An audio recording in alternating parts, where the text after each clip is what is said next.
Preparing to share the broadcast link. Yeah, whenever it tells me. It should be any second now. And I think we are live.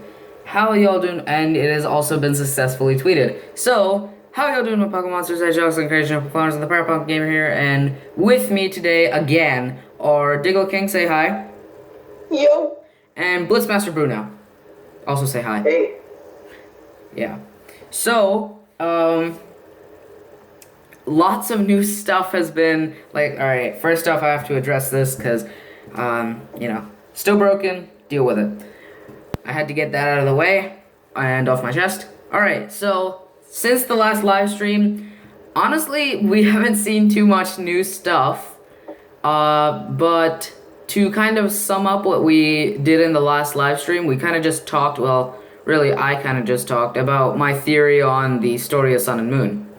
So, really because everybody has kind of the same theory, and we all kind of really addressed ours, actually, last time. I just addressed mine in, the most detail. But, yeah, so that's that. So, ever since then, we really haven't gotten way too much new news. However, I'm on the Pokemon website right now. I should actually go to the Pokemon Sun and Moon website. Sun Moon. There we go. So, yeah, we're at the Pokemon Sun and Moon website. So, first thing I wanted to cover, starter evolutions. They look weird. I think they look weird. They are definitely what nobody expected. I have mixed feelings about Torracat because the description says that it can punch people. You have mixed feelings about which one? Torracat. Oh, Torracat. Yeah. I really hope that Torracat doesn't become the fourth firefighting starter. I swear, if it is, I'm done with Pokemon. There's gotta be something new. What's a fire type that what's a mix between fire that we've never seen? Well, I would say fire and water, but we've seen Volcanion, so fire and grass. That would be cool. Like a burning tree branch or something? But yeah. We cannot have fire grass for a starter, so there would be no point. Oh yeah, true. Yeah. Anyone else notice how dark? The thing is, those Chinese leaks that everyone talked about because the programming to the Chinese language got the final evolutions of the Pokemon. Yes. We had Robin Root, which was the name for Rowlet's final evolution. We have Beltigray, which was the name for Lithan's final evolution, and then we have Cyrene, which was the name of Pablo's final evolution. When I first saw that, people were like, "Oh, it's a bipedal cat. It's going to be firefighting again," and I was like, "Perhaps," but as a Dungeons and Dragons player, there's a race called the Were-Tigers. It could be fire dark. Yeah. You have that move Sucker Punch, despite of not being called Punch in the original Japanese. But if they're going to firefighting again, my question is why? Because they know what the fandom likes, and they don't like firefightings anymore. Yeah. That is Blaziken true. was the first. It was okay, cool, nice. Infernape was a nice touch, but then Ambor, and the transition from Tepig to Pignite, from becoming a quadruple pig to a bipedal pig, that's enough. Yeah, That's what you have to say. Stop. Yeah, that was honestly, I love all the Unova starters because Unova was my first game, but I have to say, that was a huge turnoff.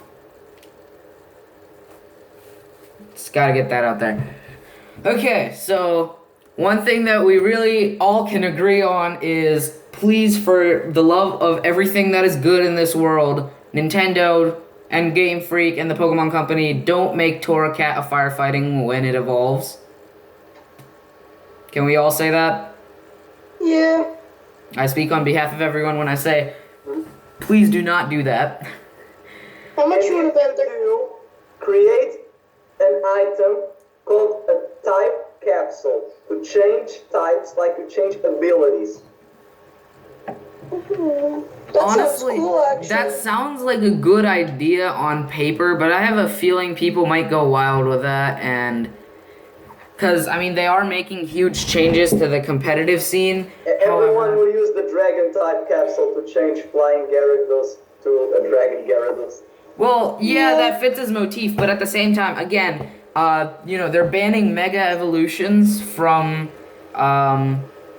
competitive in 2017. It's to give more emphasis to the Z moves, because the Z bracelet will work as a mega bracelet as well. So you have to ban one in order to use another. Perhaps in a battle you are allowed only to use or a mega evolution or a Z move. Yeah, I have a feeling. I have a feeling that is actually what they're gonna do. Because being able to use both, just imagine using a mega. So hold on, time out. Z moves. The only thing we know about them so far is that A, you need a crystal for them, and B, only certain Pokemon of certain types can use certain Z moves. However, like there is something that we need to address. We don't know.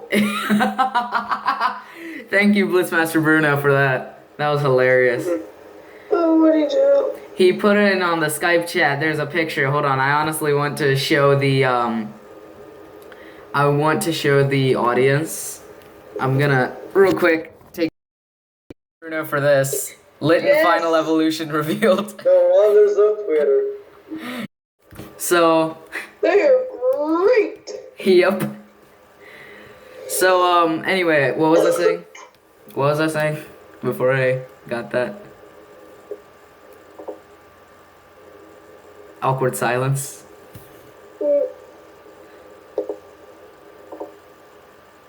So yeah, no firefighting, please. I think that was where we were. Yeah. Anyway, Blitzmaster Bruno, you wanted to talk about Ultra Beasts. I want to talk about when we.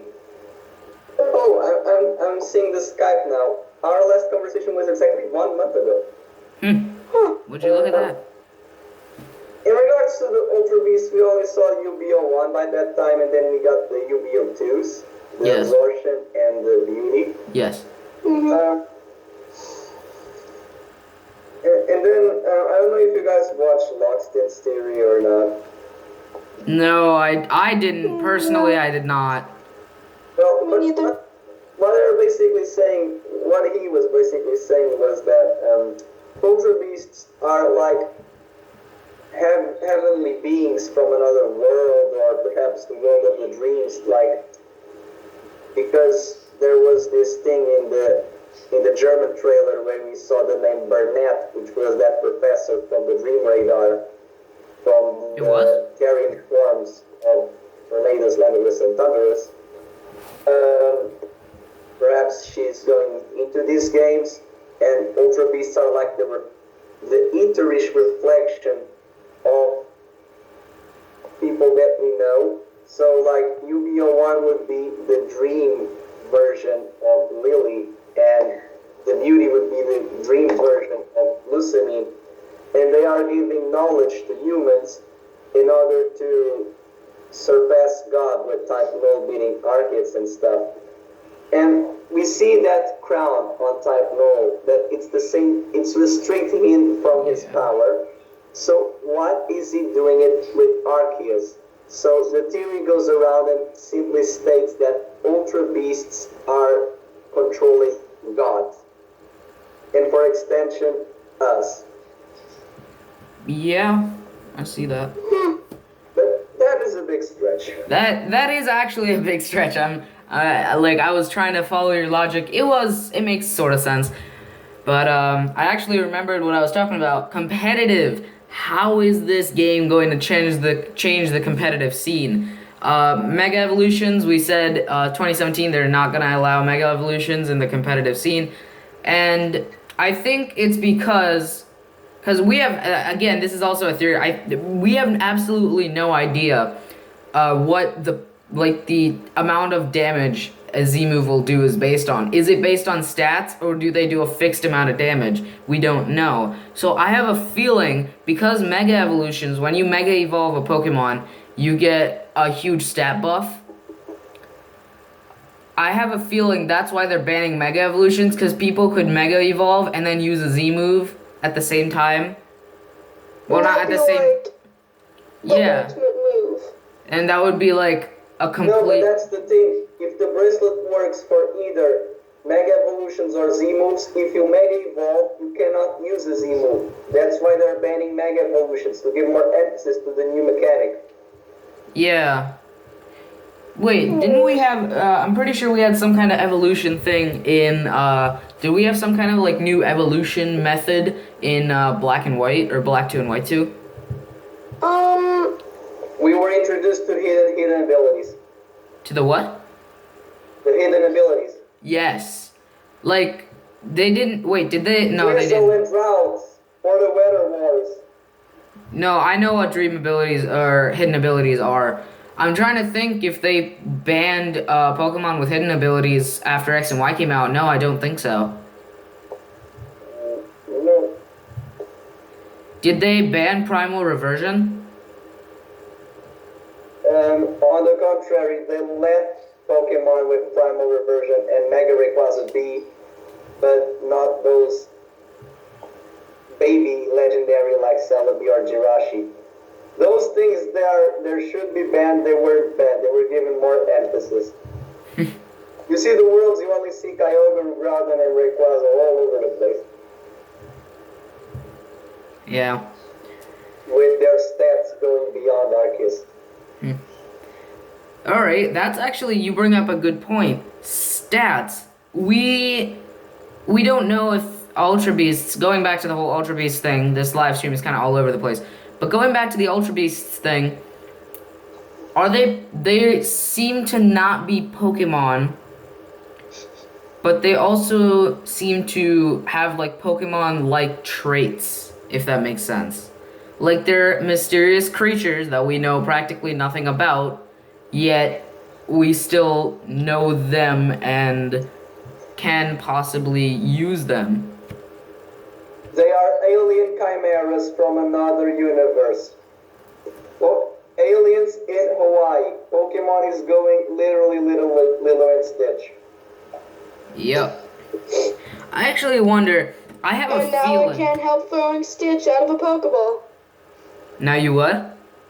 Now I just keep imagining Stitch getting thrown out of a Pokeball and using Scratch. So, I don't think, going back to the starters really quick, like I said, this live stream's all over the place. I don't think Masuda will let I don't think he'll let anybody have Torracat's final evolution be a fighting fire type again. Because he's the producer, he knows what the fans want. He's a very public face of the Pokemon company. What if Torracat becomes that bipedal feline Beltigre, if the name of the Chinese league is correct? What if he becomes bipedal? What if he can punch, but it's not fighting type? Like, he can only fire punch or some shit. What on earth? Ah! I don't know what happened. Neither do The I. Xbox just freaked out. Like, fire punch, cat. Yeah, I'm actually thinking, what if, when I think back, the last time I've heard something use the word Tigray is, well, Beltigre from the Chinese leaks, but also Furio Tigre from Phoenix Wright. I know this seems really unrelated, but in the case... It is. Yeah, I know, but in the case that Furio Tigre was in, he was the actual, killer, because, you know, there's always a murder in Phoenix Wright. Hey, spoilers? Come on. Are you even gonna play that? Maybe not. I thought so. Anyway, But in that case that he's in, he is the bad guy of that case. So they could almost be. It kind of reminded me almost like an homage to him. I don't know where this is going, but you know, I thought I'd throw it out there. Another thing, this actually for some reason came up when I was just, you know, thinking about Sun and Moon, how it's like the 20th anniversary game and they're completely throwing out the old formula. If you think about it, Black and White was also kind of a anniversary game. Because of the 15 years of the copyright. Exactly. Well, not in Japan, but 15 years here. Yeah. Huh. All right, going back to the starters. I actually saw this amazing meme. I want to see if I can pull it up. What is the grass type evolution's name again? Dartrix. All right, Dartrix. Does anyone else see the connections between Dartrix from Pokemon Sun and Moon and like who's like an emo kid? Yes, I wanted to bring that up. He's got a teenager phase on him. Hey, it's the middle stage evolution. Yeah, I think that is the perfect like explanation for that. He is the middle stage evolution. Okay,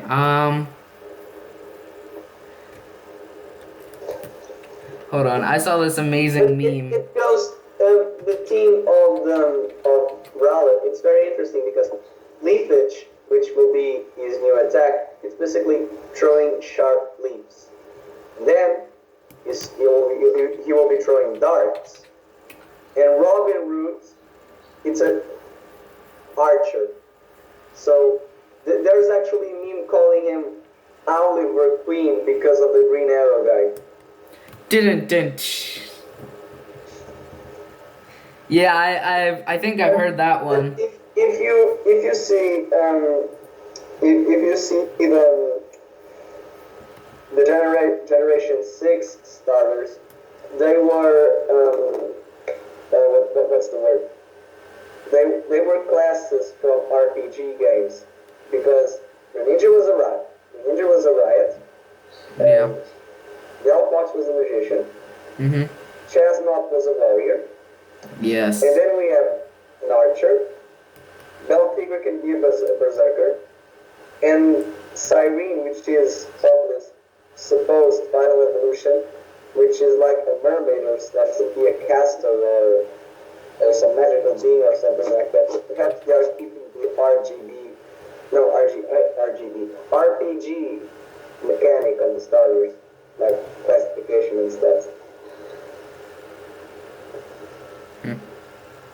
And seeing if Beltigre is a berserker, I don't know why, but it gives me more vibes of Ash's Infernape. But then I think firefighting. Yeah. Firefighting.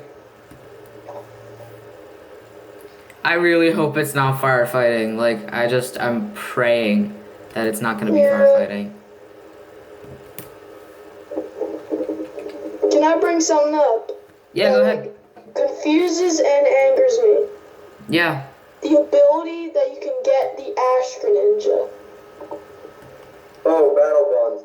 You have to defeat a Pokemon in order to transform.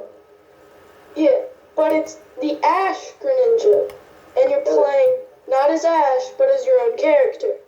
I'm sorry, So how does that work? I am not understanding this. The original trainer is Ash, and perhaps Ash will be in the demo and it gives it to you. Huh. I remember hearing something about Ash Greninja being part of the demo, but yeah, hold on. I'm just looking up because I have no idea what you're talking about right now. I'm sorry. Like if you play if on the Sun and Moon page, yeah, I'm going to that page. I'm going to that page right now. I just googled it. Okay, so Ash Greninja, Ninja Pokemon, Water. Ability Battle Bond. Ash Oh, but Greninja's there's leg this strength. thing. You guys, if you see the spoiler alert, if you see the titles for the next XYZ episodes, it gives emphasis that Ash Greninja will go away. It will leave because the title has something to do with farewell. Thank you for bringing that up, actually. I do want to talk about that. But the thing is Greninja leaving or is the transformation leaving? Ooh, I don't know. But thank you for bringing that up. Thank you for bringing up the anime. Because if you, like, I don't know a lot of people who actually do this. I'm an impatient person. I like watching the Pokemon XY anime because it's actually good. But, the XYZ theme song, there's a scene in that theme song when it's playing that, like, Greninja is walking away from Ash. And like there's a big puddle of water around it. So I have a feeling what you're talking about right now is somehow linked to that scene. Yes, because the episode has Zero Sick, which is the scientist of Team Flare. Team Flare. Because he somehow survived falling in the tower. But here's the thing, there's this guy called Exponat. He made a theory about the possibility of the episode because when Greninja, when Frogadier evolved into a Greninja, it was in that ninja village, and they had a hero Greninja back in that time, which also had a back shuriken, and those red and black airy things that Ash had, and the lightning bolts and stuff. So, in the XMI anime, we have the evil Malamars that only appeared twice, which were using current technology to travel through space and time. And Zero Sick also has a Malamar. So perhaps they will make a pact of some sorts, and Greninja will have to, in a way, sacrifice his power with Ash, or perhaps he will go back in time and he will be the hero of the past of that ninja village. So in a way, the bond is so strong that it transcends space and time. It will be Ash Greninja forever. And it's like you have a Pokemon, is fulfilling a legend of ages ago, and the legend that he is fulfilling is the legend itself. Basically what Exponat is saying in his theory is that Greninja will go to the past, fully become Ash Greninja permanently, but he will never go back to the present to be with Ash itself, because Celebi is not a joke. Celebi is a Johto Pokemon. Dialga is a Sinnoh Pokemon. They don't have anything to do with Kalos.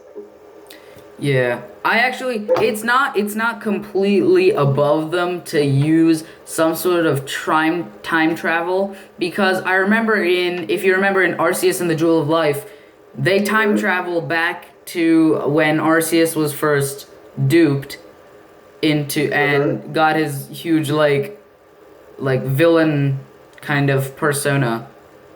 Ash completely causes a paradox, first of all. But other than that, it's not above Pokemon to use time travel. Granted, not exactly well, but, you know, they use time travel.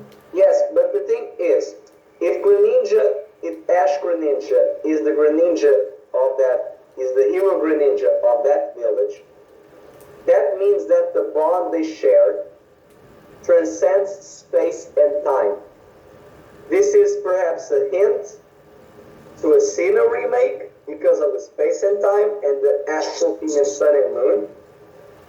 But it can also mean that the bond is so strong that it not only transcends space and time, but also the trainer that uses Greninja.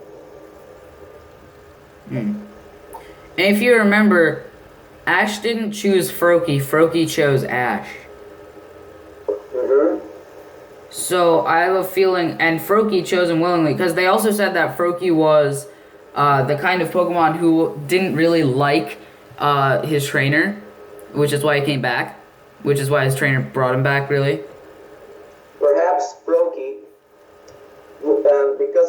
because he doesn't have torrent, he doesn't have protein, he has its own ability, so it's like 1 in a million scenario. Yeah, he has the Battle Bond ability. Yeah, he has the battle bond. In the anime, it activates mid battle. In the game, it activates when a Pokemon is defeated because you cannot activate mid battle like having a You can't just use the without next stuff. you can't use the XYZ music and just pump it up. Yes, but in regards to the battle bond, what if Froakie had this like feeling that he needed a trainer in order to make it evolve and to trigger that transformation? And the feeling that he has is I'm missing the word.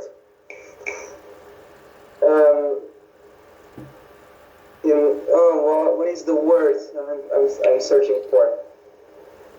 He's looking to a person who has the power of the aura to trigger the bond phenomenon. So that's why he didn't want to be with those trainers because they were regular humans. He was waiting for a specific trainer which can tap the power of aura, and then Ash showed up. Yeah, they address that in Lucario and the Mystery of Mew. Because we know that Ash has aura, but we didn't see him use much, like 2 or 3 times tops, because that way it wouldn't be Pokemon, it would be Dragon Ball. Because aura and Ki are like, they're not the same thing, but they're pretty similar. Very similar. Okay. I also, you said something I wanted to also bring back about the transcending time and space thing. People have always, been very confused as to Ash's age, and he seems to never age. Which he doesn't. So that could also partially help that argument in that regard, like it transcends time and space. Because, like, again, at the beginning of the Kanto series, and this also kind of draws conclusions near to Black and White being an anniversary game, because in Kanto, in the first season, it says Ash is 10. Yes. And in Black and White is the next time where we specifically see the narrator telling us Ash's age, and it's 10. So again, maybe he's just doing all this in 1 year. I really doubt that. There's an actual site called Satoshipedia. They say that Ash is 10 because of market reasons. But when he left Pallet, he was 10 years, 10 months, and 10 days old. So he was almost 11 because he left on April 1st, which was the later anime debuted, and he's supposedly born on the May 22nd. They watch the episodes, they see the seasons that the episodes were, like if it was summerish, if it was winterish, the time that the sun set it and rise, whatever. They, in a way, say that Ash, by the end of Kalos, will be almost 17. But that is just mathematically, because in a way or another, he will always be canonically 10, because that's the target audience. Yeah. Even though most people are playing this when they're like 18. While the 5-year-olds are playing Call of Duty. But that thing where they have our months and our calendar, shall we say, that was Takeshi's Shuden novelization. So perhaps in the anime real adaptation, a year could be 100 days. And each episode would be a day.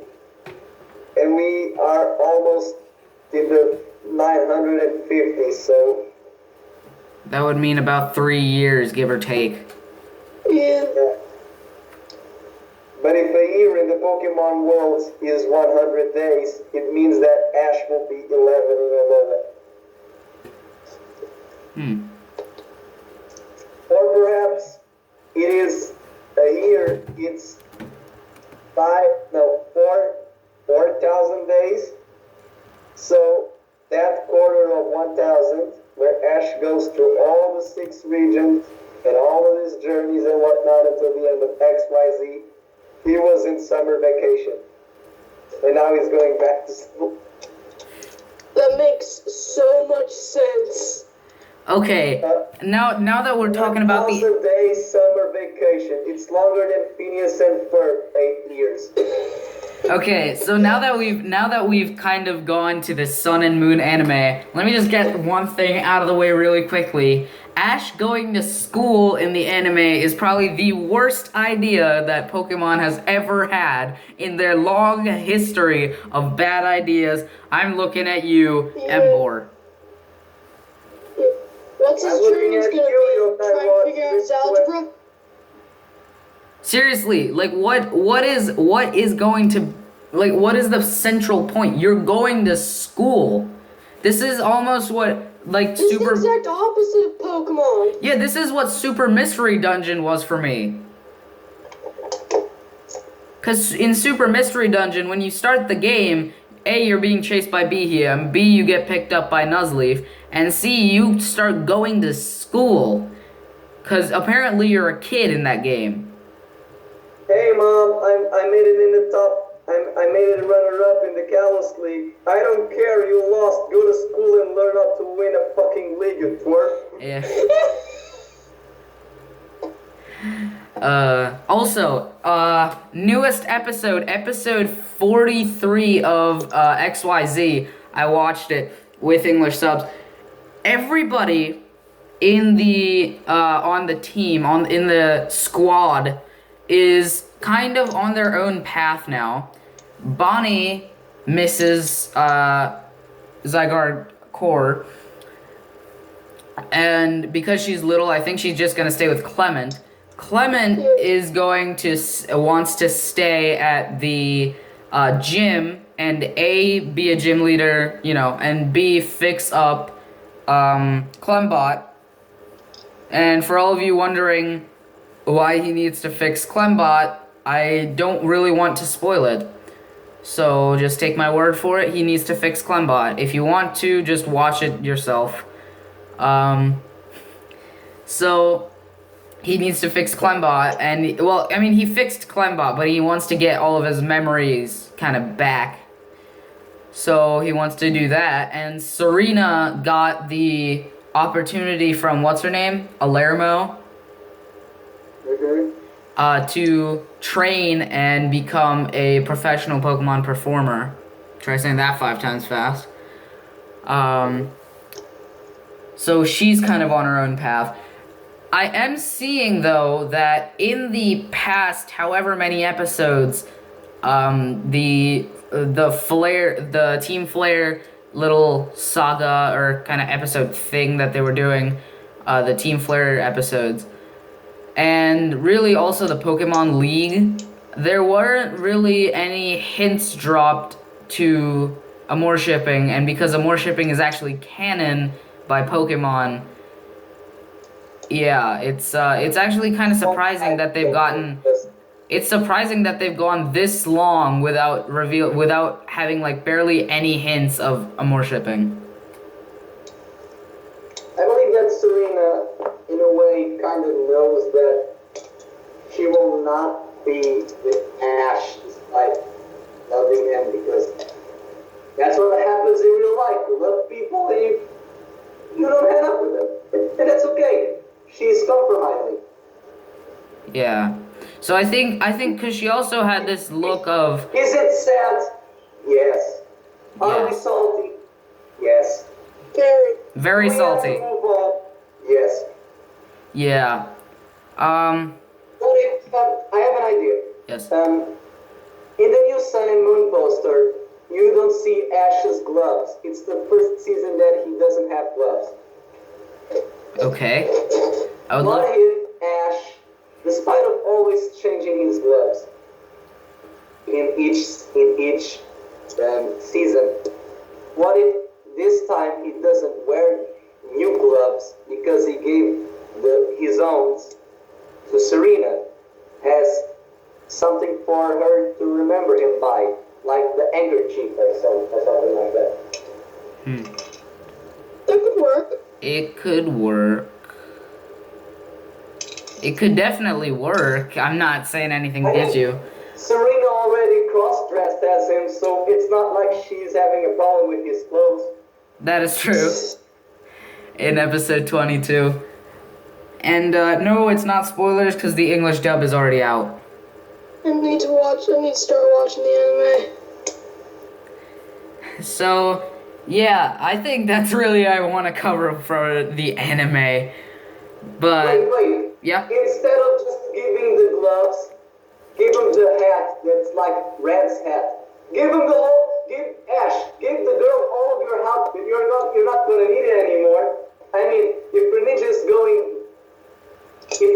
leaving and his changed appearance is because of your attire, he cannot change because you don't have your attire anymore. Just leave your outfit to Serena and go change to those Hawaiian clothes.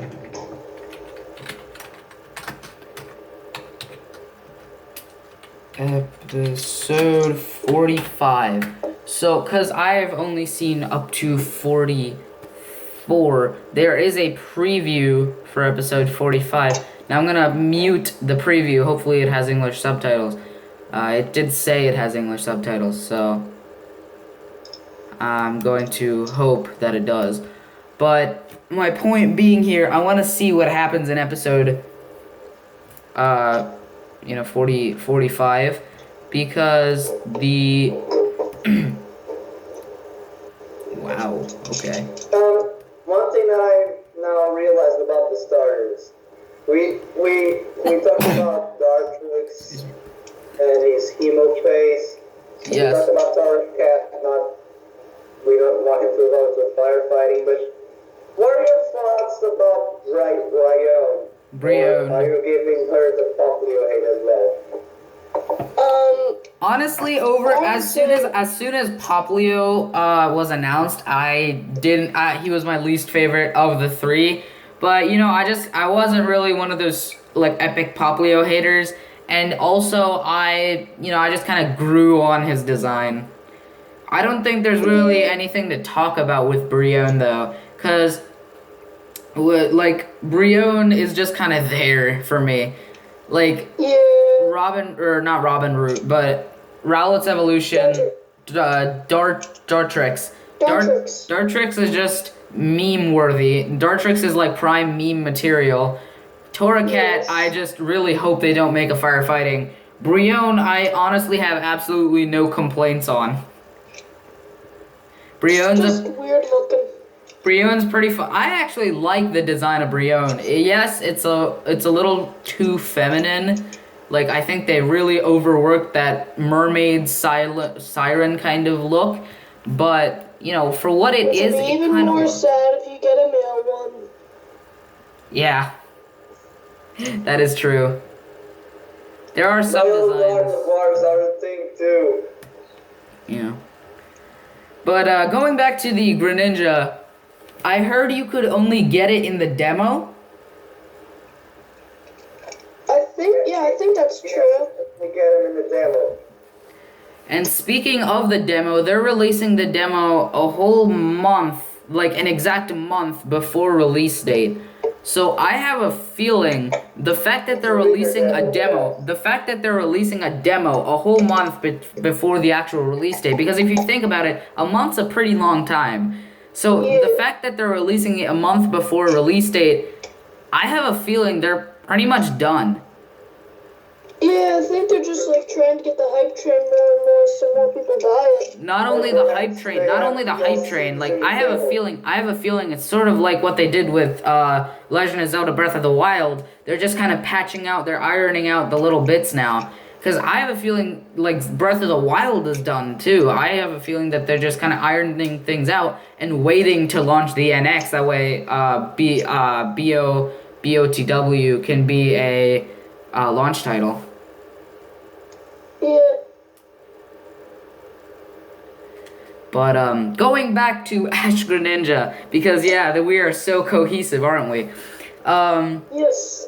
This has been like a flowing book. Just an incredibly flowing story that hasn't been jagged at all. So, we have only seen Ash Greninja in the anime, obviously. And it says on the Sun and Moon website, Ash Greninja has powered up thanks to the strength of its bonds with Ash. This is the form Greninja takes when it has gained new power due to the miraculous occurrence known as the bond phenomenon. This can be brought on by the bonds between people and Pokemon. It seems that it is only known to have occurred once, several hundred years ago. Here's the thing. First of all, it's happening right now. In the anime, at least. If the games and the anime exist in the same continuity, then it is happening right now. And the fact that they're having Ash Greninja in this means that the games and the anime exist in the same continuity. So, the fact that they're going to have Ash Greninja in the games is kind of just testament to the continuities here. But the thing is, it only says it's occurred once, several hundred years ago. So, I have a feeling that not only does this bond transcend space and time like we said earlier in this live stream, but also I have a feeling that there is some sort of weird time gap in this, like Sun and Moon takes place 100 years after the XYZ anime. It says several hundred, so it's not 100. Well, you know, however long it takes. 200, 300. And AZ's Floette is 3,000 years old. Yes, thank you for bringing up AZ's Floette. This Ash Greninja and AZ's Floette are the only two times we have seen a bond phenomenon. That's literally what they call it, is bond phenomenon. Here's the thing though. Why? Yeah. It's not Mega Evolution. Mega Evolution works because all of those Pokemon died. Because of AZ's weapon, they all died. That's why Mega Evolution exists. But this is not Mega Evolution. I have the thing that'll solve all of this. What? To sell more toys. Actually, there's a thing that I discussed with some friends of mine. We stretched that theory way up the wazoo until the point that we said that Floette could synchro evolve before it was the name that we gave it before we had bond phenomena. Because Greninja can fully evolve because level up, and Floette can only become a Florges if he has the stone. So, we can already bond phenomenon because it requires a stone to become a Florges, but if he doesn't have the stone, the evolution itself stops in a Floette. Wait a minute. Hold on to that thought for 1 second. It just says, I just read that several hundred years ago thing. I was just milling it in my mind, and we were also starting to talk about AZ's Floette. I think that several hundred years ago thing, I don't think it's talking about Ash Greninja. I think it's talking about AZ's Floette. We're finally to put some more meat on the bones of the AZ story. Because AZ's Floette, just like Zygarde's 1,000 arrows and 1,000 waves attack, they were coded in X and Y, but they weren't used. Yeah.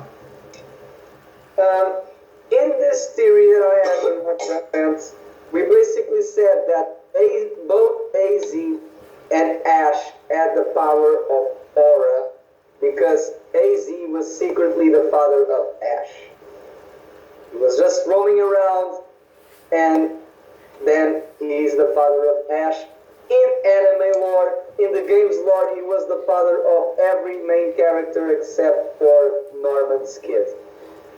And something as well to back up that argument, although I do have one big plot hole with that. One thing to back up that argument is that AZ has been around for 3,000 years. And he still hasn't died. Because he's become immortal. He is somehow... used the infinity energy to... Or he used possibly... the energy to revive Floette. Or possibly... Perhaps, yes, he became immortal. Dude, in the yes. process, because of the energy tapped into Floette's DNA and boomed all over the world, it created new fairy types and mutated all Pokemon into becoming full fairy or adding the fairy type. But that's just a stretch. Or what we were talking about earlier with Ash transcending space and time with Greninja, because AZ and Ash are the only ones so far that we know of to be able to perform Bond Phenomenon, I have a feeling that yes, AZ could be Ash's dad, but they're both stuck in that same kind of time loop kind of thing that we were talking about earlier, how they both transcend time and space. AZ's been around for 3,000 years. I'm going to take a wild shot and say he was probably in his 30s or 40s when Floette died and he revived the Floette. Yes, because with AZ becoming immortal, it means that his offspring would gain the power of immortality. That's why Ash doesn't age. And if we're going back to that aura thing as well, AZ could have the same aura as Ash by being his dad. And if Greninja can sense that aura, like we were talking about earlier, then like when he first met Froakie, if Greninja can sense that aura, and the Greninja and AZ's Floette are the only two Pokemon to ever have a Bond Phenomenon, performance kind of thing, then it could explain how A, you never see Ash's dad, B, how neither of them ever age. And then people were saying, so why we don't have Ash Pikachu? Because Pikachu, unlike Floette and Greninja, are not Kalos region Pokemon. It's a thing Exactly. only in Kalos. And the thing that we said on that theory, it was that the Aura Guardians and the Draconids, which are very much linked to this Bond Phenomenon Mega Evolution thing, they had a common ancestor tribe. Okay. Like, there's a flaw in the theory that AZ is Ash's dad, and that's why they don't age. AZ has clearly aged. Like, his hair is all long, his clothes are kind of dirty. Hold on, here's the thing. No. I see the point you're bringing up, but however, AZ is a king. He was the king of Kalos 3,000 years ago. How is to say he wasn't actually already old, and when he, revived his Floette, he stopped aging? Hair is not based on age. His hair could grow out as long as he wanted it to. He could still cut it, and it would keep growing back. That is not affected by your age. In the X and Y games, when he revived Floette, the hair was brown. So perhaps he was like in the 30s, 40s, whatever. Because there are two types of immortality. The immortality where you don't die, and the immortality when you don't stop aging. So the immortality of AZ would mean that he would age and age and age and age, but he wouldn't die by natural circumstances. But if Ash was stabbed or shot or something, he would die. Okay. Yeah, now I see what you mean. So something to think about. Food for thought. So... Here, just one more thing. If Ash and AZ have the power of Aura, just like Riley and Lucario in Sinnoh and Sir Aaron in Kanto and whatever, perhaps they are descendants of also AZ, because Riley is in Sinnoh training, perhaps as a way descendant, very, very distant descendant. Sir Aaron and his Lucario were servants of the kingdom of the Northern Kingdom in Kanto. So they have royalty, even if they are servants. And with AZ being the last king of Kalos, he would mean AZ had a younger brother. We don't know the name of his younger brother, but his younger brother's descendant is Lysander, which means that Lysander would be the next in the throne. But there is no monarch. There is no monarchy, so there is no throne. But if AZ is the father of Ash, it would mean that Ash would be the prince, heir to the throne, being the king, and Serena would be the queen. Not by performing, but by royal marriage. But here's the thing: in so many people, the Kalos War 3,000 years ago, it wasn't a war with other region. It was an interior war within the region. Now, my question is, what if this war was? We already have the kingdom, but of course there are political parties that don't like that and whatnot. So, what if the royalty of Kalos began because people see that a person that has to be the king, the leader, the ruler, whatever, had to be someone beyond humanity. And we had the Aura Guardians. So perhaps AZ was nominated king, and his whole family was nominated royalty because they had this beyond power of Aura.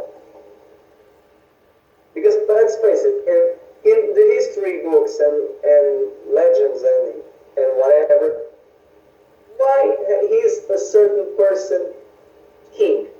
What gives a person a noble title? It's his They work. discovered the land. It's the worthiness. It's the prowess. It's the importance. Of course, then a person that can control aura and talk to Pokemon is, in the eyes of the masses, far superior to a normal human. Yeah. And going off of that, I do want to add to that. I want to add to that for a sec. Hold up. He's overthinking the negative side influenced Lysander, because Lysander thinks he's better than everyone else because he's a descendant to these people. Yeah. I actually want to add to that. Pokemon Conquest. Now, this is a spin-off title, and it probably has nothing to do with this continuity. But Pokemon Conquest, you don't capture Pokemon.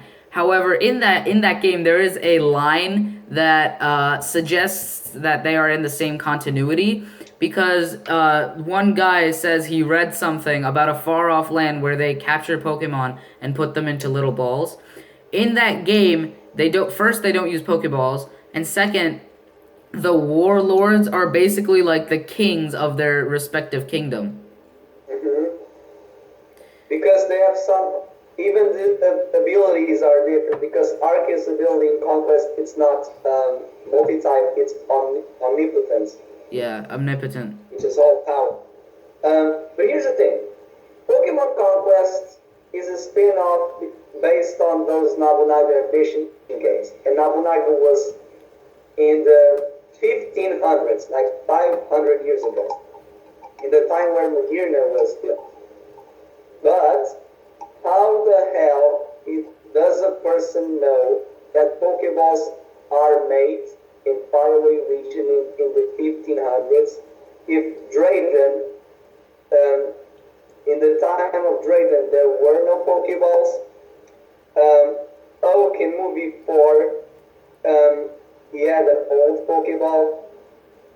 So, what if the Ransei region in the Conquest games is not in the past, but at the same time, but they still have the costumes of 500 years ago? Like they are, in a way, in a time loop. I just thought of a theory.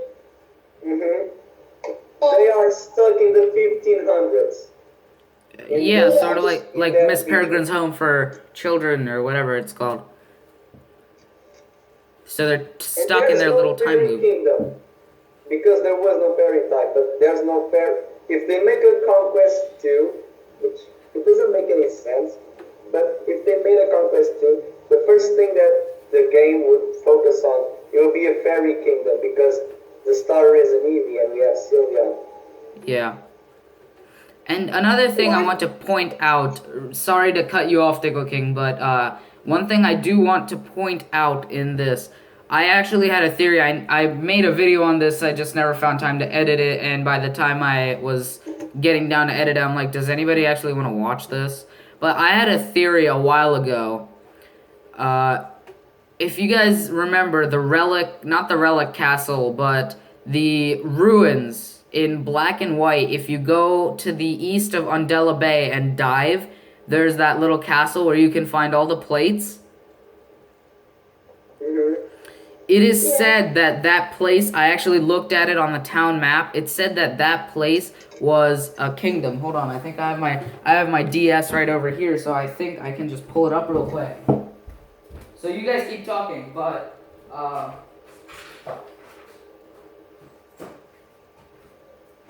I do not actually, it's not right there. But I actually I know you're talking about the Abyssal Ruins. Yeah, there you go. That's what they were called, the Abyssal Ruins. So, if you guys remember, the Abyssal Ruins, and there was also a palace in Kalos. I forget what it was called. Parfum Palace? Yes, the Parfum Palace. It was said that Hoopa took that palace from somewhere else and put it there. So, are you talking about a palace, like a kingdom near Undella Bay? I think like Atlantis. I think that yes, I think that the Atlantis, Abyssal Ruins, to Kalos, like to protect the royalty. Exactly. I have a feeling that AZ, the king of Kalos, was originally the king of Unova, but had to be relocated because Hoopa, saw that it was going to sink into the ocean. If AZ was the king of Unova and he's 3,000 years old, it means that he is like an ascendant of the twin kings of Reshiram and Zekrom because they are 2,500 years. And there's our second clue. I'm actually going to look up Abyssal Ruins on Cerebi. All the plates, but they only have, they don't have two, which is the water plate, because all of that area is already covered in water. And it's the dragon plate, because we have Cynthia in Undella Town. And the Sinnoh trio were dragons, and the Unova trio were also dragons. Mm-hmm. In the anime, Meloetta used the relic song. She used the relic song to summon that mirror, which transformed the Kami trio, and that's the thing. If Ultra Beasts are from dreams, the Therian forms of the Kami trio are called sacred beast forms.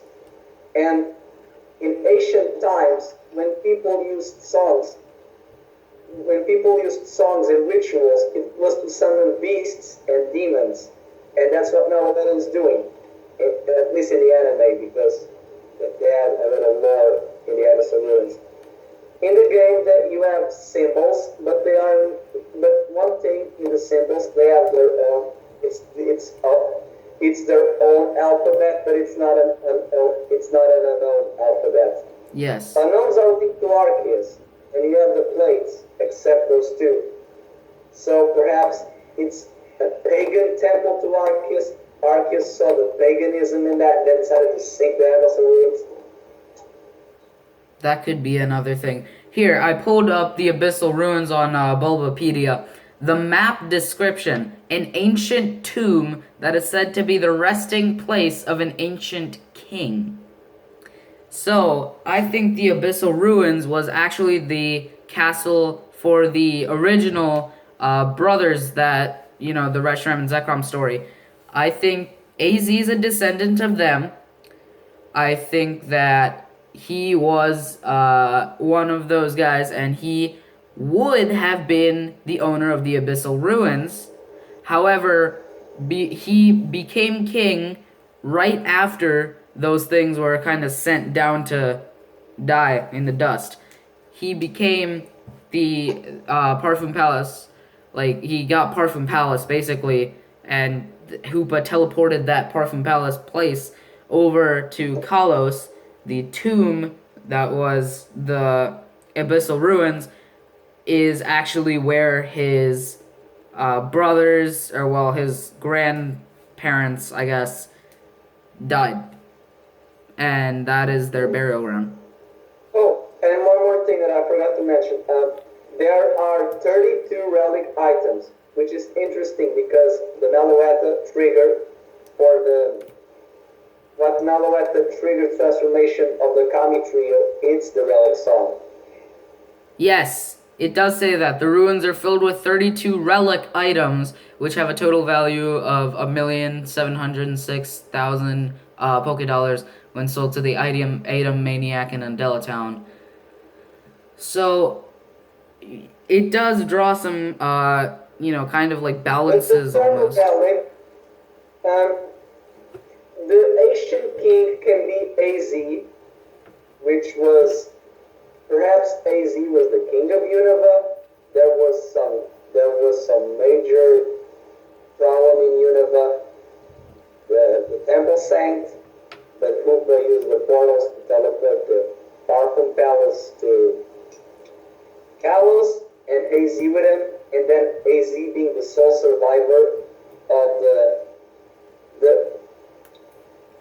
perhaps sole survivor of he and his brother and some other guy being the sole survivors of that, they decided to establish the Unova monarchy in Kalos and became the Kalos monarchy. He had a younger brother who were descendant Lysander, and perhaps they have a third family member that descended the Reshiram and Zekrom kings.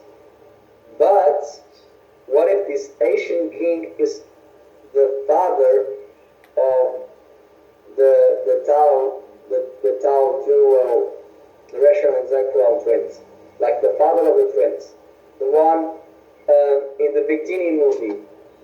Yeah, that's actually what I was also going to draw my conclusion to, because in the Victini movie, there was a castle that Ash finds either Zekrom or Reshiram in, and there was a thing that, like, he lifted the castle or something.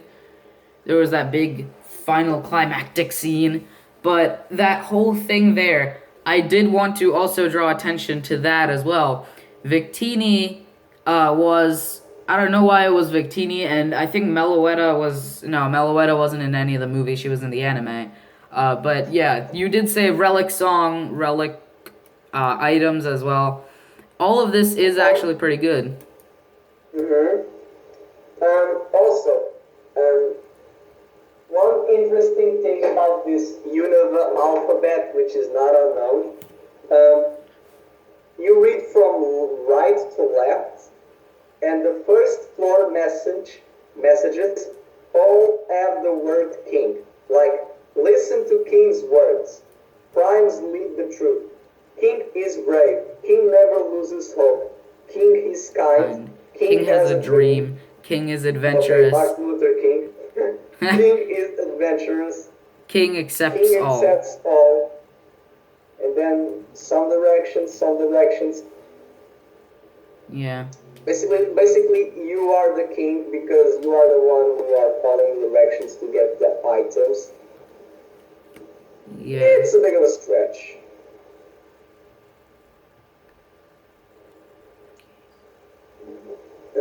And it also says, "Go on, brave king." Mm-hmm. Is the last one on the first floor. It does say this message only appears on the middle player pillar if the player takes fewer than 190 steps to reach it. Go on, brave king. It is almost saying that you are the king. But I'm just trying to think, like, what? Why would they have that? Right? Why would they have "Go on, brave king"? And then they have something to do with Harmonia, which is the name of Getsis. And he gave the name to Anne because despite of Anne and Getsis having the same hair color, they are not blood related. So perhaps Getsis Harmonia is a descendant from those twins or AZ or the father of the twins or whatever. But then again, it's something strange because royalty don't have surnames. They only have normal names because if they had a surname, everyone with the surname would claim the throne. Like, for example, Queen Elizabeth is like Elizabeth Mary something. King Philip is Philip Louise. They don't have surnames. That's it. And then we have the harmonious surname, which means harmony. Yeah. In Latin. Alright, I'm actually reading the interpretation. On the first floor, the inscriptions talk about a brave king who fought hatred and pursued peace. Some of the lines state that primes lead to truth and that the king turns on corners, blah blah blah. Every time the player comes to a choice can be considered a corner. Following this pattern, turning on the prime numbered intersections will lead the player to the center of 1F. This key of second, third... Yeah? But there's one thing interesting. In the fourth floor, there are characters in writing, which are not common Univan letters. They are symbols. Yes. What if these symbols are like Ultra Beasts? Possibly, they could be representative of Ultra Beasts, but because if you think about it, it also makes kind of sense. Unova is based on New York, and Alola is based on Hawaii. Both regions kind of take place in the U.S., and yeah, it could possibly be. It also is fan speculation that the symbols stand for Harmonia, as they have 5 characters in Japanese, 5 in Korean, 8 in English, French, and Italian, and 7 in Spanish. It says this symbol that was there is speculated to stand for Harmonia. Yeah, I can see that. Yeah. There is actually no concrete evidence in that. It also says stuff inside the anime. You know, nothing there. The splash plate and Draco plate are not there. However, the guy who gives you those plates found them in the Abyssal Ruins. So all the plates come from the Abyssal Ruins. And the ruins strongly resemble the Yonagi Monument off the southernmost coast of the Ryukyu Islands. You know, some extra little trivia for you, I guess. Ryukyu is Japanese for 9 dragons. Really? Ryu is Japanese for dragon, and Q is Japanese for 9. So 9 dragons. Yes. If you see if you go to the box art legendaries, despite Zygarde, but also counting it because it doesn't have a gender, we have 8 dragons. Rayquaza, the dragon of sky, Zygarde, the dragon of land, and then you have the Sinnoh trio, which goes Dialga-Palkia Giratina. and then you have the Unova trio, which goes 8. So there's like a 9th missing dragon. Huh. Perhaps this is just Japanese mythology. They are not. Perhaps it's Marshadow. Marshadow could be a dragon type. Yeah. Yeah, Seeing imagine that. because we have Psychic Steel for Solgaleo. Yes. We have Psychic Ghost for Lunala. Lunala. What if Marshadow is a Psychic Dragon? Could be. I don't think that we ever had a Psychic Dragon. Hold on, let me actually check. Yeah, I don't go. think we have. Imagine, a dragon is a symbol of legend and power, and psychic is a symbol of all-knowing and transcendent. So, a dragon all-powerful that transcends everything. Couldn't this be the type of legendary Pokemon that can link this world to the Ultra Beast's world?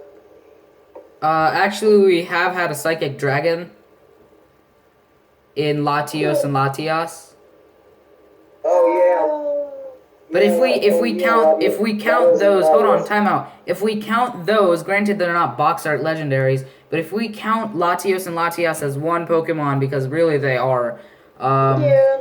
and we count all the rest of the. One thing is interesting about Latios and Latias, they are used to soar, and they both have megas. They are legendaries that have megas, and they are used to soar in Owen, which is an archipelago. What if we can soar in this Pokemon? Like, we are not gonna have HMs because of Charizard gliding and all of the other things. I hope we don't have HMs, but I think the Pokeride feature is getting rid of HMs. yes. Ooh, I'd like that. It's like Carolina Pokemon with just for HM use. You see Latios and Latios, they are red and blue, and when they Mega Evolve, they are purple because it's the junction of the colors red and blue. What if the Night Dragon is like the creator of these two? Maybe it's like what their original form was. Maybe like they were once one Pokemon, but then became two. They split to female and male to represent man and woman. So this Pokemon, perhaps Marshadow, created Latios and Latias to soar the world and spread the word and something like that. I guess. We have to see. Oh, in the 5th movie, Latios had an ability called sight sharing. In Japanese, it's called dream analysis. So perhaps we still are going to see the dream world. Because in Black and White, to see the dream world in Pokemon, we have to use Musharna, which is a psychic type. Yeah, you have to put Pokemon to use GameSync. It says they need Musharna for the Dream Mist. So perhaps Marshadow is a psychic dragon, purple coloring. It can connect this world and the Dream world of the Ultra Beasts due to some dream powers because of this psychic and dragon energy. Yeah, makes sense. I can see that. I can see that happening. Okay. So, do we really have anything else to say, or? The Pokepelago. Yes, let's talk about new features. Thank you. Let us talk about new features. They are only, in my opinion, they are only being used for us to feel less guilty about the boxed Pokemon. Pokepelago, to be honest, is actually kind of like that. But I am thinking that Pokepelago is, in a way, I think it's also sort of like the Dream World, because in the Dream World, when you catch extra Pokemon, they're sent to the Entralink. So I guess the Pokepelago is like the Entralink of Alola, in a way.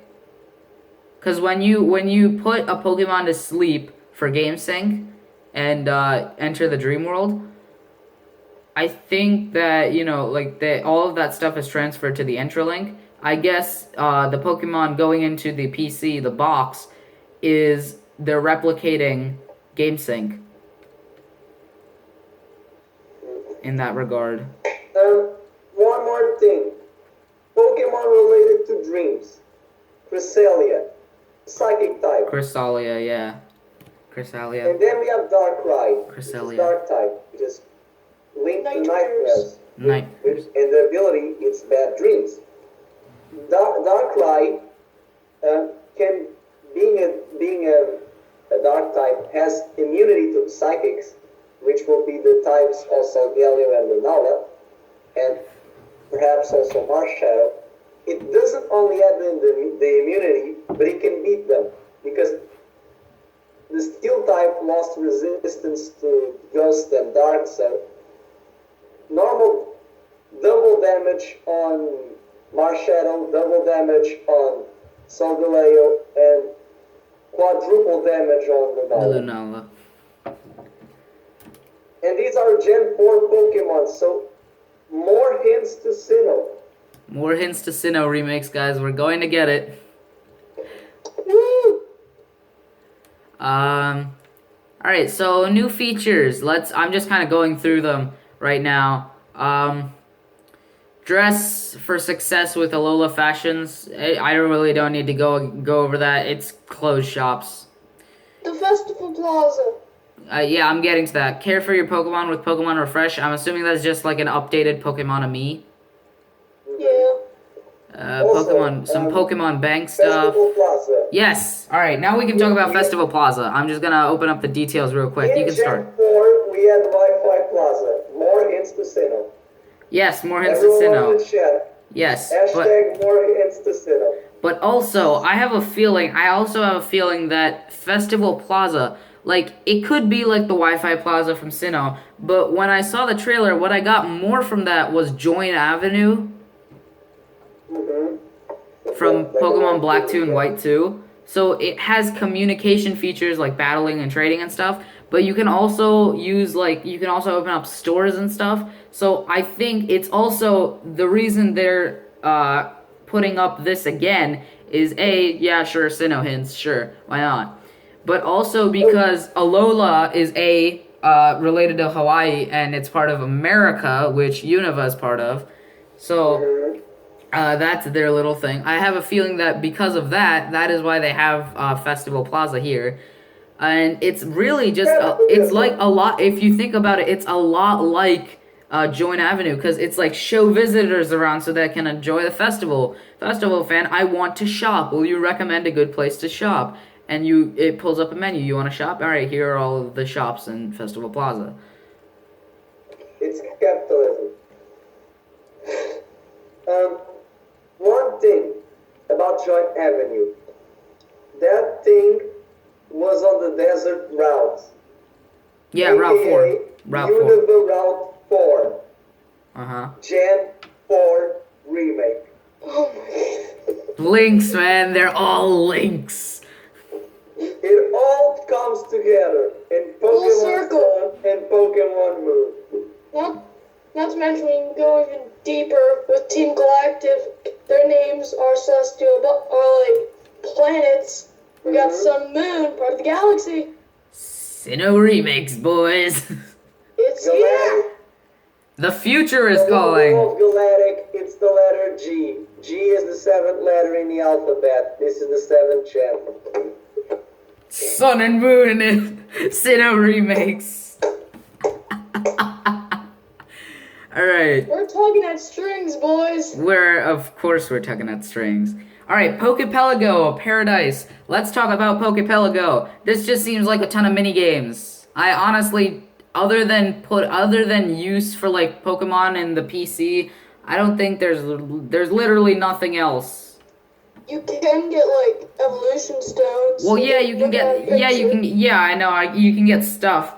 But other than the fact that all the islands have like pun nicknames or pun names, yeah, I think we're good. It's like Pokemon visiting Isle of Beans. It's a game where you play a mini game with beans. Isle of Beans. You did it. It's an Isle of Beans. There's beans. And there's another one called Isle of Fun. Which you can use once you develop it. You can obtain certain valuable items. So I don't think Pokepelago is just kind of there. That way you don't feel guilty of boxing Pokemon. So let's see if there's anything else above this. Play the demo. Yes, let's talk about the demo. The demo is available a month before release, October 18th, 2016. If anybody wants to get it, here is your heads up. Yeah. Relive Mega Evolution. So, Pokemon confirmed, we are not losing Mega Evolution. So, so Dexio and Cena are somehow related to this. It makes sense because, they were the professor's assistants from Pokemon X and Y, and that's when Mega Evolution was announced. A select number of Pokemon were able to Mega Evolve in Omega Ruby, Alpha Sapphire, X and Y. As long as you're in possession of the proper Mega Stone, any of these Mega Evolving Pokemon that can be caught in the Alola region will be able to Mega Evolve in Pokemon Sun and Moon as well. The Mega Stones for Pokemon that appear in the Alola region may be received from people in the game or obtained from special shops. I do want to check the gallery. So, you do get legitimate Mega Stones. You don't get, like, Mega Crystals. You've always gotten Mega Stones. Yeah, but, like, you think Z Crystals, right? So, I was thinking maybe instead of getting, like, a Mega Bracelet, you get, like, a Mega Keystone Crystal for your Z-Ring. And then, instead of holding a Mega Stone, the Pokemon holds a Mega Crystal. I don't know. I just found this new thing. The Poke Finder feature looks like Pokemon Snap. Oh yeah, that is the first thing I thought of when I saw that trailer that had that in there. I was like, yep, Pokemon Snap, people. You all wanted a Pokemon first-person shooter. Here's your first-person shooter.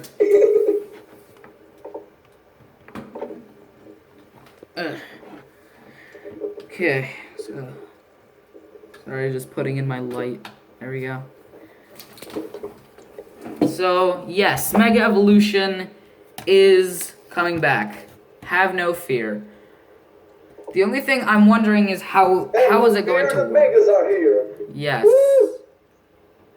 I'm actually wondering exactly how Mega Evolution is going to turn out that way. I think it's going to remain the same. Yeah, They say relives, so perhaps we are not getting new ones. I don't think we're getting new Megas.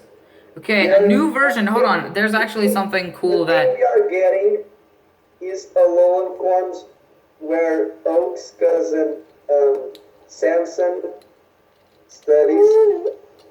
Because my theory is that Alolan forms will only be given to Pokemon that didn't receive Megas and some offsprings.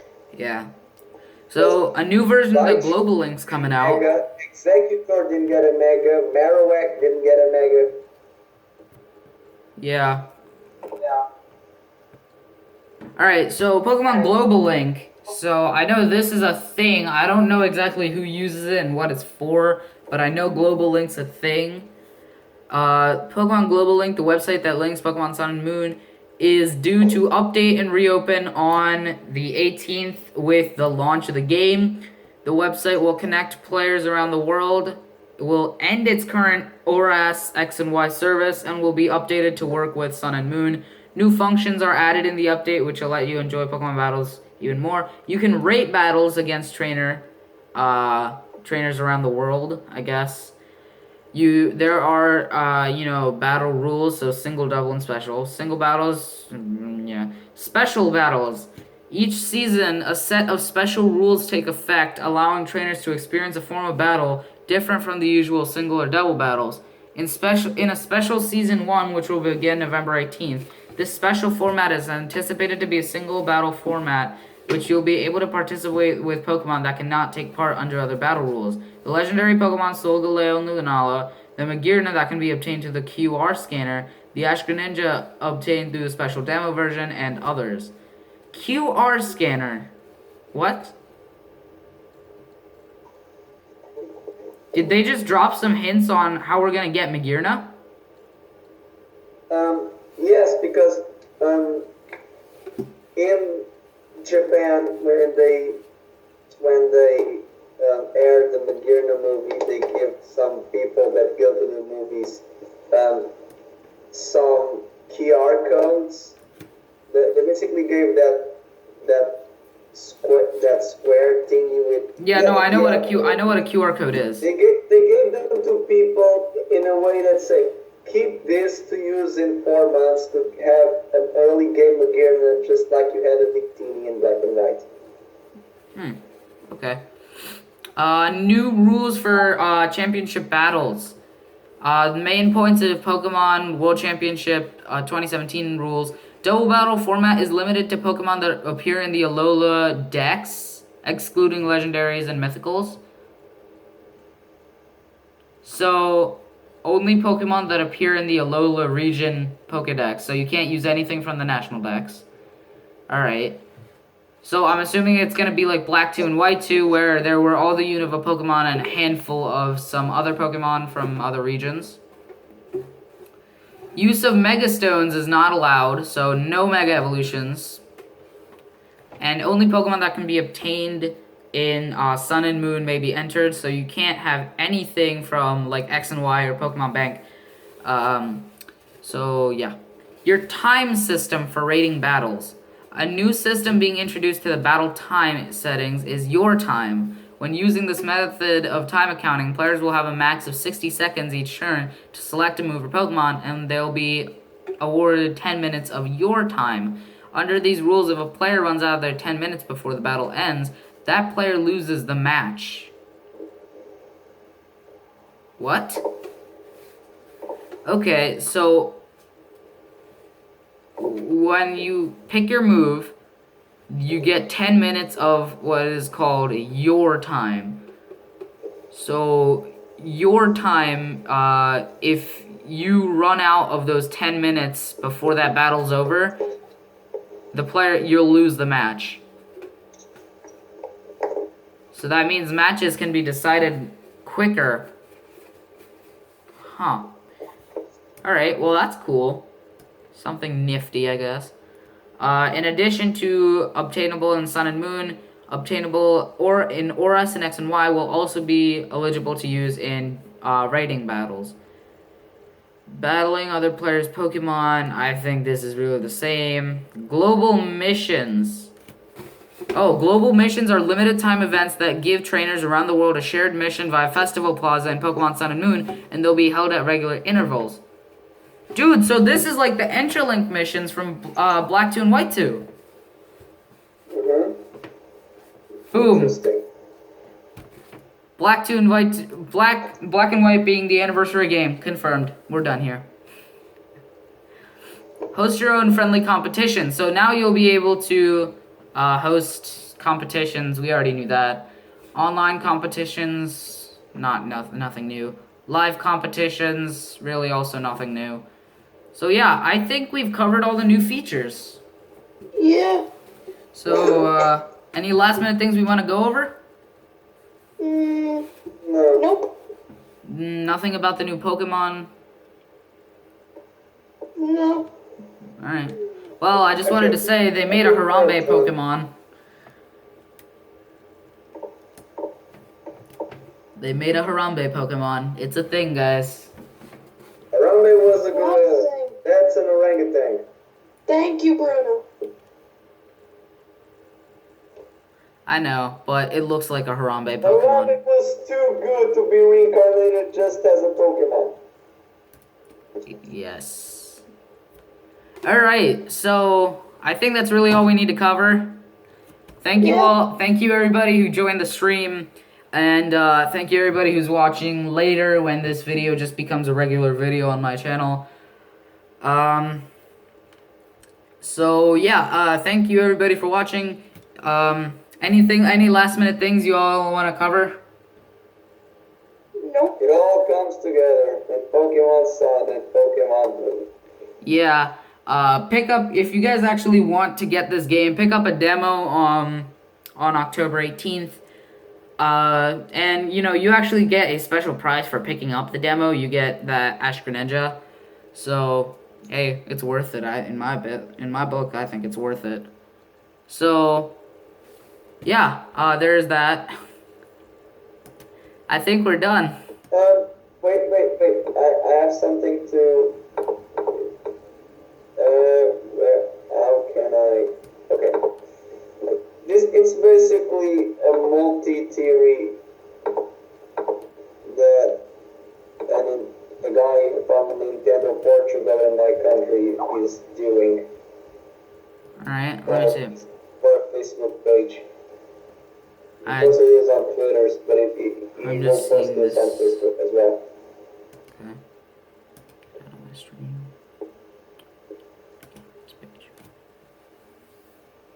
Alright, I'm just opening up your little document or image now. Alright, can I zoom in? Yes, I can. Alright, what is up there in the corner? Zygarde Cube is a truncated octahedron, a 3D analog of the hexagon. Earth's core could be made of hematite and iron core with a hexagonal structure. What is all this? It's basically, it's a multi-theory. It's various theories in one. Okay. This hurts my head. I'm not, it doesn't hurt mine, I'm just really confused. That's because you're a genius. Yeah, that's true. Alright, Earth, Hematite, legendary Pokemon, virtues of the planets, Ultra Beasts, sins of the planets. Saturn, lead, Yveltal, no Ultra Beasts for that yet. Jupiter, Tin, Xerneas, no Ultra Beasts for that yet. Mars, Mars, Iron, no legendary for that, but we got UB02 Absorption. Venus, UB02 Beauty. Mercury, UB01. Lunala, and then Solgaleo. And we also don't have anything for that. This is really confusing. Also be connected to the zodiac wheel. Okay. Yeah, it is very confusing. Less than confusing, it's really, really complex. Yes. It's not confusing if you have the time to analyze the complexity. Alright, Ultra Beast wormholes in Sun and Moon, warp holes in Oras, harmonic resonance waves is how they get, how Ash and Greninja become Ash, Greninja, and Ash. The DNA spiral, alright, that's cool. The Chinese leak says Marshadow is a mythical Pokemon with a unique typing. The Riddler also lists Marshadow as a mythical Pokemon and implies that a third legendary might exist in addition to Solgaleo and Lunala, that it's connected to the concepts of Aether, the Celestial Spheres, and Wormholes, much like the Ultra Beasts are plot-wise. Conclusion is the key to human Pokemon evolution. Okay, this is, wow. Dude, like, whoever did this definitely had a lot of free time. Alright, so Marshadow, there are like 3 question marks around him. Diancie is octahedron. 4 triangles made It's very confusing. You're not going to. There's no way. Like, I need at least like 3 days to figure out exactly what is going on here. Well, you've got some homework. Actually, I'm not doing Are we that. going to end the stream here? It's because it's already 8 p.m. and it's almost 8 p.m. I'm hungry for dinner. Yes. Yeah. It is actually, it's not 8 p.m., it's actually snack time here, but I'm hungry too. Anyway, yeah guys, Time zones may differ hours, but it's always time to eat. yes. So guys, thank you everybody who tuned into the live stream for watching. Thank you to everybody who is going to watch this video after the live stream is over and you're just gonna, watch it on my channel. Thank you, Diglett King, for coming on today. I know it was a little awkward getting all the timing set up, good enough for everybody. Yeah. Thanks, Bruno, for tuning in and staying till the very end. Thank you for having me. No problem. I did want to live stream again, so yeah. And I also wanted to say, I was going to say something. I might not be live streaming as much. I do plan on live streaming. I might not be live streaming as much though as I was these last couple of months. So maybe I might do 1 per month, cause that's, yeah. So when Sun and Moon when the demo comes out, do either of you have a 3DS? I do. Okay, So, But I think that I'm going to need a bigger SD card because they are saying that the demo is bigger than the other, so perhaps that's why they are releasing it 1 month earlier because it might have a bigger content. And they made an exclamation. They saw the size of the demo of Horus and the actual size of Horus, which was 1.7 gigabytes. Sun and the size of the demo for Sun and Moon, it doesn't confirm, but it hints that the Sun and Moon game will have 3.2 gigabytes. wow. Which is almost the double. So perhaps we can have 2 regions, like going back to Talos or something like that, because a Nintendo 3DS game can hold 10 gigabytes of information. That's why we don't have the game with all of the regions. It wouldn't just kill the joy of having going every game to have every region, but if we had a game with every region in just one game, it's not that it wouldn't have space. It would have space for game, but it wouldn't have space for PC and saving. Yeah. Like, imagine that you have a Pokemon game in a 3DS where all of the regions are available, but you can't save. Ooh, so you'd have to play it all in one Not to sitting. mention about like how much stress like programmers have to go through. Yeah, that too. Okay, so there's that. So if either of you want to pick up the demo on October 18th, please do, and we will live stream it somehow. Well, we'll live stream it. Why not, right? So, yeah, we'll live stream that. We'll set everything up, hopefully. So if one of you wants to pick up the demo, please go ahead and do that. All of you who are watching who want to play the demo version of Sun and Moon, go ahead and pick it up on October the 18th. Really, there's not much to say. There's 9 days until you can pick up the demo, and there's like a month after that where you can buy the game. So really looking forward to Sun and Moon. How about you guys? Hype train is in full power. So yeah, full steam ahead, guys. There's really not much else to say here. So thank you guys all for watching. Be sure to like this video if you like this video. Comment below on how hyped you are for Pokemon Sun and Moon, and if you are going to pick up that demo or not. I would recommend it, but you don't have to. And subscribe for alerts when new videos come out. As always, in short, be sure to like this video. Be sure to like, comment, share, and subscribe. As always, I'm the Parapunk Gamer. I will see you all next time. Bye.